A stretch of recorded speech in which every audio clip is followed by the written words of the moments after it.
Welcome, everybody. I'm so glad to be here again on behalf of the Alzheimer's Association. My name is Danielle Tufano. I co-host the morning show, the McKay in the Morning Show, right here on 95.9 The River. And I appreciate you being here to watch us, to chat with us a little bit about this year's Walk to End Alzheimer's. So we talked a little bit a couple weeks ago about the Naperville Walk. Now I want to focus on the St. Charles Walk. So if you weren't able to get involved before, there's still time. The St. Charles Walk is this coming Saturday, and it's a little different this year. So we're going to talk more about that. Want to tell you first about my, kind of connection with the Alzheimer's Association. I've been kind of helping to MC these walks for them for a couple years now, and my grandfather, I lost him a couple years ago, and at the very end of his life, his Alzheimer's was terrible, and it was terrible for me as a granddaughter to have to watch him go through that, let alone what he was actually going through. But to see my mom heartbroken, to see my grandma walk into the room and him not know, if it was his wife of 60 years or if it was his mother or who she was, he knew that he knew her, he didn't know how. It's heartbreaking, and just to watch it slowly deteriorate him, and know that there really wasn't much that we could do about it at the time, but we're really hoping to get to a point where there is something that we can do about it. First, let's talk about some statistics here in the United States. There's more than 5 million people, including 230,000 right here in Illinois, that are living with Alzheimer's, and 16 million individuals are serving as their unpaid caregivers. So, as the prevalence of this disease continues to grow, the cost and the care is just escalating into the hundreds of billions. So, the money that we raise with the Alzheimer's Association is going to help provide critical care for support services. They have a helpline, they have educational programs, they have an app, and we're going to talk a little bit about that as this next 15 to 20 minutes kind of goes on. And the scientific studies, the field of science that the Alzheimer's Association is involved in just blows me away. Since 1982, the association has invested over $400 million in more than 2,900 scientific investigations. So they're really leading the way for global progress. And alz.org is a great place to learn more information. But enough of me trying to tell you more about this. I want to bring on some of the experts. Right now, Marissa Barnes is the senior manager for Walk to End Alzheimer's. Marissa, how you doing this morning? Hi, I'm great, Danielle. Thank you for having me on. I appreciate it. I'm so glad that you're here. And, last year we saw each other in person. That was Potawatomi Park, right? That we were at? Yes, it was. Park. And so this year's a lot different, but just because the year looks different and the way that we're doing things looks different this year, that doesn't mean that we can back down in raising these critical funds. So let's talk a little bit about the Alzheimer's Association and where these funds are going and what they're doing. Yeah, of course. So for those of you who aren't familiar with the Alzheimer's Association, we are the leading voluntary health organization for Alzheimer's care, support, and research. So ultimately, our vision right now is a world without Alzheimer's and all other dementia. Kind of piggybacking off of what you said, so we provide care and support for all of those affected by Alzheimer's and all other dementia, including support groups that we have locally, an online community forum for people with Alzheimer's and their caregivers to connect and share questions, as well as resources for those living with the disease. And then kind of piggybacking again, we also offer education and we raise awareness. So we have those educational programs that are for the general public, both online and now in person. So some topics that we cover with that are warning signs, how to communicate with someone that's living with Alzheimer's or their caregiver, living with the disease, caregiving techniques. And we also educate, our lawmakers on Alzheimer's and engage them with our efforts to fight the disease with our advocacy program. So yeah, and kind of going back with what you were asking. So the funds that we do raise for Walk to End Alzheimer's, we help the association provide critical care and support services. So like the 24/7 helpline that you mentioned that was completely free, those educational programs on our website, alz.org. And so your efforts with this help us to continue working, rallying, and nationwide throughout our network. So this helps us speak up and really fight for the disease. So as you mentioned again, I was going to say, I just feel like we're like right on the cusp of getting there. Currently there's not a a magical treatment to just cure somebody of Alzheimer's, but I feel like with the Alzheimer's Association, we're getting so close. Exactly. I feel like every few weeks I have our Science Hub app, and I feel like I'm constantly looking at it to see what new research is coming out. And I mean, ultimately, I think the end of Alzheimer's will come through research. So the money that people raise through the walk will make that possible. So currently, we're investing over $208 million in more than 590 active science investigations. So we are definitely leading the way here. And I honestly am just thrilled to be a part of an organization that's doing this. Well, that's amazing. And I'm happy to be here and being a small part of it for the last couple years. Now, you did bring up this year's walk. So it looks a lot different this year. And I want to bring in our Walk to End Alzheimer's event chair. Her name is Vicki Montgomery. And so Vicki can kind of tell us, hi, Vicki, by the way, how are you? Hi, how are you? Good. And by the way, we love the comments that we're seeing. We saw you, Angelique. We saw you, Sue. Feel free to, if somebody wants to, talk about their connection with the Alzheimer's Association or, their unfortunate experience. We're all in this together. But let's talk about this year's walk, Vicki, because it's a lot different than what we're used to in the past.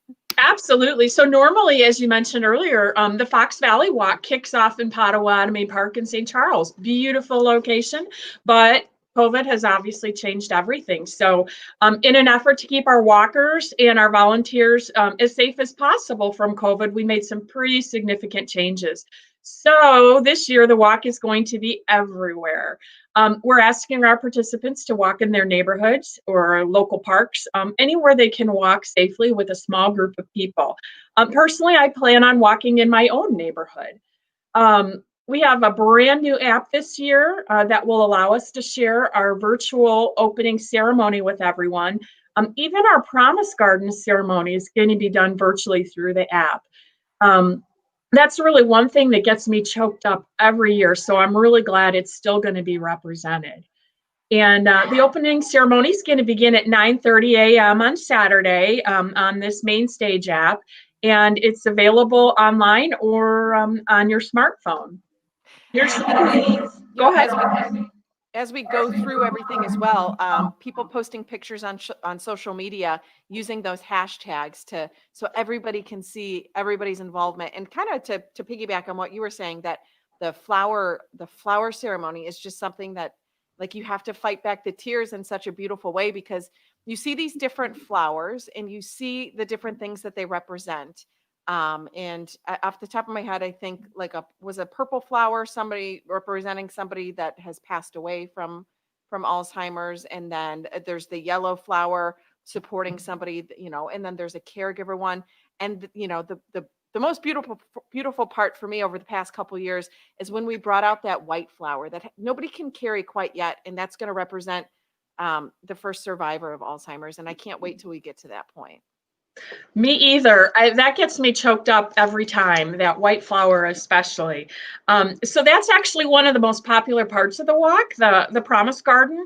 And this year, we're going to have a drive-through Promise Garden. Since it really isn't safe to do it in person, we have it set up at 211 Riverside Drive in St. Charles. If you're familiar with the area, that's back behind the Municipal Center and the old police station. And you'll be able to stay in your car and drive through and see the Promise Garden with all those bright flowers. Now, Vicki, what's the easiest way for somebody to get involved and kind of launch into it? Because we're a couple days away. Saturday is the Fox Valley Walk in St. Charles.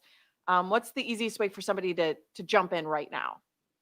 Right. So if you go to alz.org/walk, you can search for either the Fox Valley Walk or another walk close to you, and register there. You can get information about how to download the app and make donations all virtually from the comfort of your home. So everyone stays safe. And this walk couldn't be made possible, A, without the Alzheimer's Association, but B, without the volunteers and the people that just get involved and go above and beyond to make a difference. And I want to bring in my good friend Karen Charvat. She's a participant. She's been a top fundraiser for a couple years now for the Alzheimer's Association.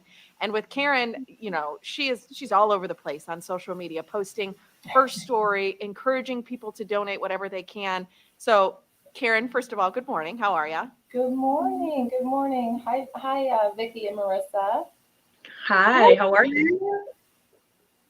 So Karen's been a champion of the Alzheimer's Association for quite some time now. Karen, can we talk first about your connection and what kind of pulls at your heartstrings when it comes to the Alzheimer's Association? Hmm. Loaded question. So my mom was diagnosed with Alzheimer's in 2016, and that came after a few years of, really some confusing behavior. And it's interesting, and I hear a lot of families say this, that we never considered that she had Alzheimer's, but she did.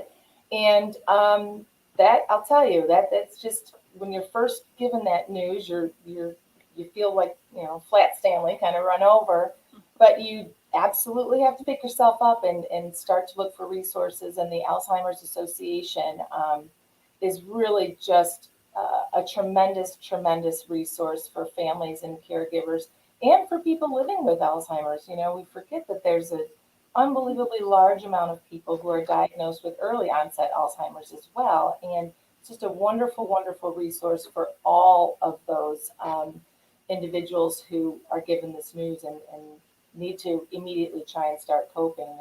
And for our family, it's been a rocky road. But we're able to have my mom in her home, which she loves, and we reach out on a daily basis for support because it's not easy. And I think for me, the reason why I really wanted to get involved is to really bring awareness to the disease itself. And with COVID, I think people, not that we forget, but COVID is definitely first and foremost on everyone's mind. And there's all these different organizations still vying for attention and funds, and they need the support as well because Alzheimer's is not going away. And I just think the work that Marissa and Vicki and so many other people that are associated with the organization are doing, it's just, hats off to all of you for the hard work and the efforts that you Yeah. bring every day. I agree. And, participants, whether you can raise $1 or $1 million, every little bit helps because it all adds up into the big pot that is used for research and used for these services that are so helpful for people and families that are facing Alzheimer's. Now, I know that you've been typically in the area a top fundraiser. What ways have you found have worked the best for engaging people and getting them to pull out their wallet and say, here's $1 or here's $100? What have you found to be the easiest? Well, for a few years, I really hadn't participated in the walk. And then I decided as a way, quite frankly, to sort of bring our family situation into a lens of reality for extended friends and family, just to kind of bring them into our world a little bit, to let them know, hey, this is happening, to our mom. And, for them, it was, her cousins and her friends. And we started to share her story and our story online. And social media has been very popular. I think for families dealing with this, it's very important. Some people want to keep it very private, but for me, I've gotten a lot of support from my employer, Power Forward DuPage. You need a ton of support from every area in your life. So employers, friends, family, and for us, bringing our story into the lens of reality, as I call it, really has been helpful. And so we were able to raise a very good deal of money online through social media. Well, you're amazing for the Alzheimer's Association. I kind of wish we could just copy and paste you like 100,000 times in the area. But I mean, even for those that can raise $5, it doesn't have to be Exactly. thousands of dollars like Karen has done, but $5 can make a difference. So we're encouraging people to just get involved. There's the Facebook, there's Twitter, there's Instagram, there's alz.org/walk for this year. I want to go back to Marissa really quick, just to kind of wrap things up and talk about maybe some final thoughts from you, what people can do to get involved right now, and how they can connect with the Alzheimer's Association. Yes, of course. First off, Karen, thank you so much for everything that you do. Honestly, with you moving our mission forward, I'm confident that we will eventually end Alzheimer's. So thank you to Karen. Thank you to Vicki again. If there is a way you would like to get involved, you can go to alz.org/walk. For the Fox Valley Walk in particular, you can enter your zip code and the link should be right there. You can register or donate, and there's also a link for volunteering and getting involved with the walk planning committee. So thank you. You ladies are all so amazing. The work that you're doing for so many people facing this disease, families facing this disease, caregivers facing this disease. You guys, I can't wait to see where the next couple years come, and I can't wait for that white flower and the flower ceremony to show our first survivor. So Marissa Barnes, Vicki Montgomery, Karen Charvat, thank you for joining us. And we hope everybody can get out and walk this Saturday for the Fox Valley Walk to End Alzheimer's. Walk that's everywhere in your neighborhood. Walk around the block, maybe walk a trail that's nearby or near a park. And so kind of do it on your own. And we appreciate everybody being here. Thank you, ladies. And thank you. Thank you. Thank you, Danielle. Mhm.